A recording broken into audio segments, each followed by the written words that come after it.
Yo, what is up guys, Ghost here, and today I have the complete update patch notes for the Leviathan Rising update coming next Tuesday on the 11th of April.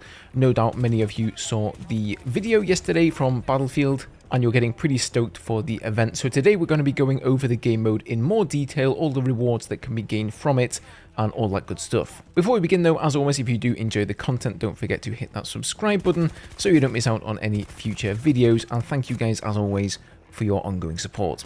So as you guys already know, most likely, this game mode will be played by two teams, the attacking team and the defending team, so two teams of 8.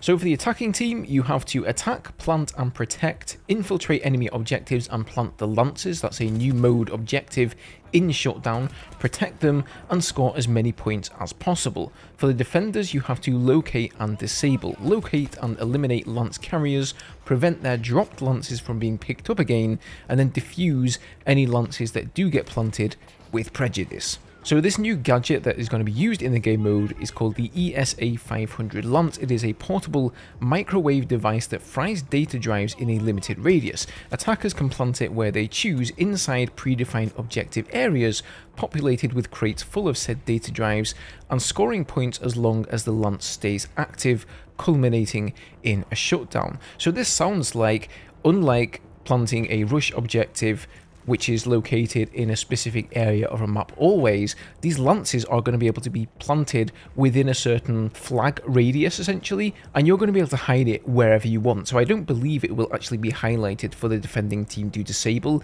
They're going to have to go and actually search it out. So it says here, defenders on the other hand can disable it with a short timed interaction, so just like with a rush objective.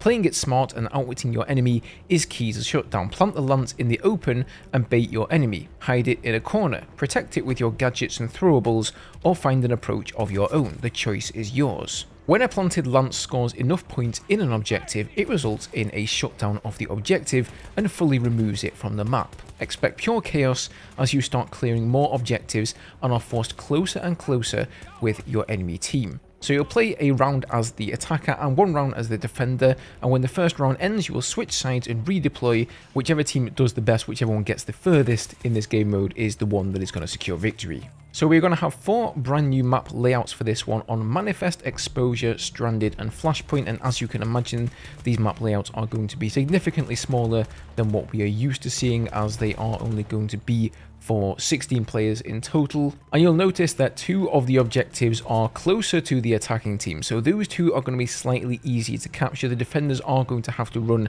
slightly further than the attackers, it looks like, but then the last one is closer to the defending side, so that, just like in Rush and Breakthrough, is going to be the one you want to get to secure victory. Now, as for weekly rewards, just like in previous events, you will score ribbons as you play these game modes, and you can then spend those ribbons and unlock specific cosmetic rewards. So for the week 1 rewards, for 15 ribbons, we've got the epic Contagion Weapon Charm. For 40 ribbons, we have the epic Kilobyte Weapon Skin for the AK-24, and then for 75 ribbons, we have the epic Code Execution Specialist Set for Pike.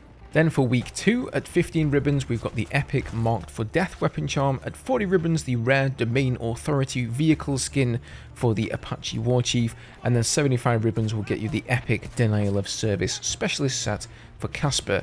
And then there are also a couple of free in-store items. For week 1, there will be the rare Leviathan Division Weapon Charm, and for week 2 you'll get the rare Activision Weapon Skin for the AM40. So those are a couple of freebies there that DICE will be throwing in the store in order to entice you into the store to check out the other cosmetic bundles. There are also 3, I believe, cosmetic bundles that will be available throughout the couple of weeks that this event is running, and I will probably not be buying too much from there, but if that's your jam, then keep a lookout for those as well. Now, since this is a brand new game mode to Battlefield here, DICE have done us the favour of giving us a few tips and tricks to think about. So some general tips are that you can use smoke, so these can be used to hide the lances. You can also hide the lance carriers and the lance defenders. So as far as I understand this, unlike in Rush where you have an MCOM and it's kind of highlighted, you can see it through smoke, you can always see wherever it is. The lance carriers and the lances themselves won't be visible, so if a lance is planted on an objective, just like with a flag zone, you're going to know what zone that lance is planted within, but not exactly where it is.